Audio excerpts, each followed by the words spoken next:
Hello class, I'm Sean Hoverkamp. This report on Stryker is for my strategic management class. So in this report, I'm going to give you an overview of what Stryker does well, what they need to improve on. Stryker has become masters of acquiring smaller and mid-sized firms. They've also haven't mastered, but they've done a really good job of minimizing risk in their diverse segments and portfolios and their total operations. So what is Stryker? They are a medical device technology company. They're number 240 in the Fortune 500. They have 33,000 employees in over 100 countries in every greater region of the world. They're a very results-oriented company. They have 35 consecutive years of sales growth. They're number 8 in market share in the medical device technology company, and they're publicly traded on the New York Stock Exchange. They were founded in 1941, a generation which saw unprecedented medical innovation. So an overview of Stryker's growth and success. The last 3 years, they've increased revenue by 13.86%, 9.88%, and 9.38%. This equates to an average of 11% revenue growth over the last 3 years. In 2018, the revenue came out to $13.6 billion. If they continue this 11% increase in revenue on average, Stryker will hit $20 billion in revenue by 2023. In 2018, only 4 firms reached this mark. Those companies are giants: Medtronic, Johnson & Johnson medical device companies, Thermo Fisher Scientific, and Philips Healthcare. They're top 20 in Fortune 100 best companies to work for 3 years in a row, reaching as high as number 16. They're a great company to work for. They've achieved great culture, organizational culture, by acquiring great salespeople. They can sell. This company is going to sell. They're going to continue to grow because the hardest part about getting culture is establishing it. Once it's established, it's contagious. Behind their products are also great innovation. So their mission statement is make a difference by caring for the caregivers, helping them maintain order in their organization and restore health to their patients. Innovation, they want to develop superior products in 3 segments: med-surg, that's medical and surgical, orthopedics, and the third segment is neurotechnology and spine.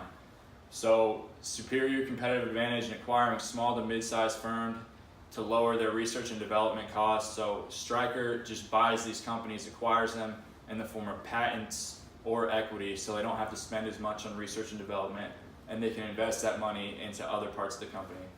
So it works out for these smaller and mid-sized firms because they can't afford to put a ton of money into research and development, so Stryker will acquire them, and it works out for both parties.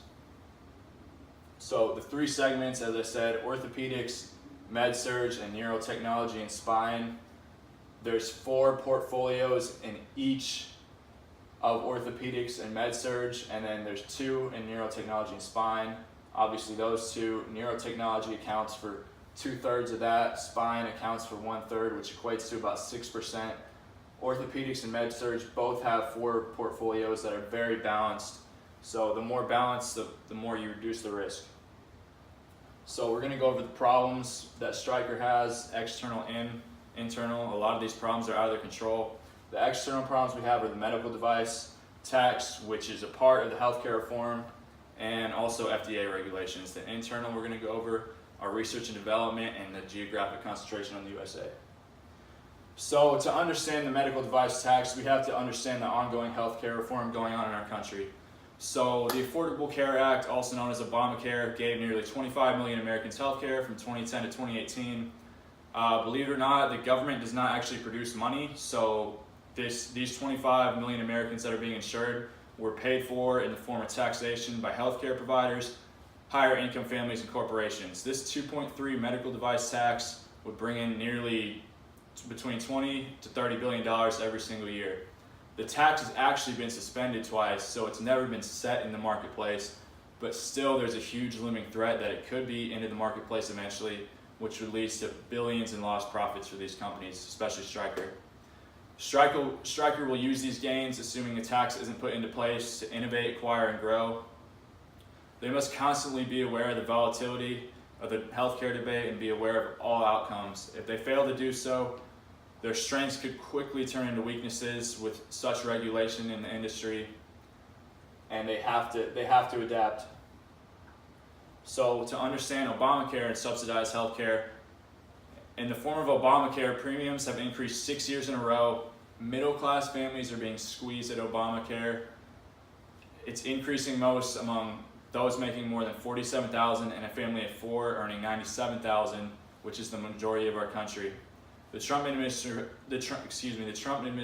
failed to replace Obamacare in 2018 and shifted their focuses to corporate tax cuts, which they were successful at. Most Americans are shielded by employers. About 150 million Americans have their employers pay for over 70% of coverage, or roughly 70% of coverage. The Trump administration wanted to expand association health plans, which would cut premiums by $2,900 for those employed by small businesses and $9,700 for self-employed. And small businesses and those self-employed are the backbone of our nation. The middle class is the majority of our nation, and they're still the overwhelming majority. So free market healthcare is suited best for maximizing the amount of healthcare for the majority. So FDA regulations and recalls. Stryker's had serious recalls in the past, actually resulted in 6 deaths. Horrible for corporate image. There were also 58 complaints classified as malfunctions that could have resulted in serious trauma, even more death. These were in the AGB2 hip and the Neptune waste management system. The hip is a replacement implant used in surgery, and the Neptune waste management system is a cleaning device used during surgery. So from 2009 to 2016, there were $2 billion in legal pays fees because of these lawsuits and recalls. So these recalls, one might think this is all Stryker's fault because they're not developing safe products, but this isn't the case exactly. This is actually a runoff of capitalism. So in 1976, the Medical Device Amendment encouraged innovation by allowing the FDA to pass devices much easier than pharmaceuticals. Also, corporate lobbying towards the FDA has made it even easier for devices to pass. So this creates an environment where devices can cause trauma, pain, and in some cases even death, leading to trauma for many stakeholders and millions in lost profits. So research and development. Stryker spends 6.3% of their annual revenue on research and development. For large medical device technology companies, this range is usually 6 to 12%. So that's one reason we want to increase the amount of R&D, but we're going to expand on that even more. So they're really on the low end. Again, the recalls, they have to improve research and development. It's not all their fault, the recalls, but nevertheless, they have to be accountable and improve it. As we say, they're masters in acquisition, but they can't become too reliant on this, because in anything, whether it's business, sports, if a player becomes too reliant on his strengths in a sport, eventually it's going to get exploited. And in this case, Stryker will either get exploited by their competitors or the heavy regulation in this industry. So in 2017, to expand on this acquisition, they acquired 5 firms, which resulted in revenue growth of 9.88%. So Navidac, a Canadian medical imaging process, this expands on their diversity and will help reduce risk. And Vexim, a French spinal company. Again, the spinal portfolio only accounts for 6% of annual revenue in 2018, so this is a big step for Stryker. Also in 2017, they acquired 3 domestic firms. One of those was a $1.65 billion acquisition in the knee and hip implant portfolios. Stryker outbidded giants like Medtronic, and this is a huge acquisition for them. So the geographic concentration on the USA, 74% of the revenue comes from the USA despite selling their products in over 100 countries. If the US economy collapses, this could result in huge losses for the company. If the healthcare reform takes a turn to the left, we could see major losses in profits also. So our outlook for the future, we have 4 strategies. Some of these Stryker is already doing, as we talked about. We're going to go more into depth in a second and explain how these are going to work out. So Stryker must continue to successfully acquire companies, but they cannot become too reliant on this strategy. They must increase their R&D spending from 7 to 12% every year. This range is based on Stryker's annual growth rate. The amount will be determined by what happens in the healthcare reform, which directly affects Stryker's profits. They also must continue to keep economic emphasis on the USA. So acquisition. If Stryker doesn't acquire, the competition will acquire those firms, or mid-sized firms will grow and grow to eventually become their competition. So in the past, they've done a great job of being ruthless and squashing the competition. They cannot become too reliant, because this will naturally put less emphasis on R&D, and with the recalls and lawsuits as we talked about, this has been a weakness for Stryker in the past. If they become too reliant on the acquisitions and the medical device tax is never put into place or is permanently abolished, small to mid-sized companies will have much more leverage in bidding price, because they know Stryker and competition will have more cash due to less taxation. If they are too reliant and the medical device tax is put into place in the market, these small to mid-sized firms will claim more leverage in asking and bidding prices, because they will never have the capital power to grow to become Stryker's competition due to taxation. So they have to increase their R&D investment.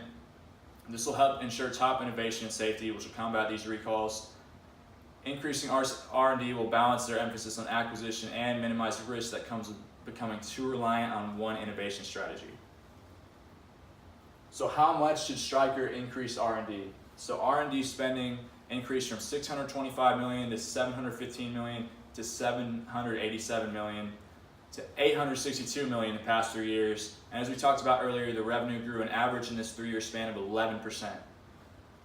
If the medical device tax is put in the market, we'll aim to increase R&D 7 to 9% every year. If the medical device tax is abolished or keeps becoming suspended, we'll increase R&D spending 10 to 12% every year. This is well within range of the 11% average annual revenue growth we previously discussed. So this process, in the left you see right here, if the medical device tax of 2.3% continues to get suspended and abolished, this results in less tax, which is more profits for Stryker, but the smaller firms they acquire will ask for more cash due to less tax. This will lead less profits due to higher bidding prices and higher price competition. On the other hand, if the tax is finally put into the market, there will be less profits due to more taxation. However, this does lower the threat of substitutes, because smaller companies cannot afford the high R&D costs with tax to eventually become Stryker's competition. If the tax is abolished, we will ultimately increase 10 to 12% per year. If it is put into the marketplace, as we previously discussed, we'll increase it 7 to 9%. We also elected for Stryker to keep their focus on the USA due to favorable demographic and economic conditions. Ultimately, if we had to say, we would predict that the medical device tax will continue to get suspended or eventually become abolished. The Tax Cuts and Jobs Act of 2017, in the form of corporate taxes down from 35% to roughly 21%, is great for corporations. The USA is seeing investment come back to our country. In the first quarter of 2019, the overall GDP grew 3.2%. This is the highest amount in the first quarter of the year since 2015. Also, foreign regulatory policies and medical device technology companies tend to favor home countries, and the US is aging. By 2035, there will be 78 million Americans 65 or older, compared to 76.7 million Americans who are 18 or under the age of 18. This is the first time this will ever happen in our country. Thank you for listening to my report. I hope you learned a lot on Stryker, what they do well, and how they need to be aware of the healthcare reform. If you have any questions or want to see the full report, email me at sean.hoferkamp@gmail.com. Thanks again.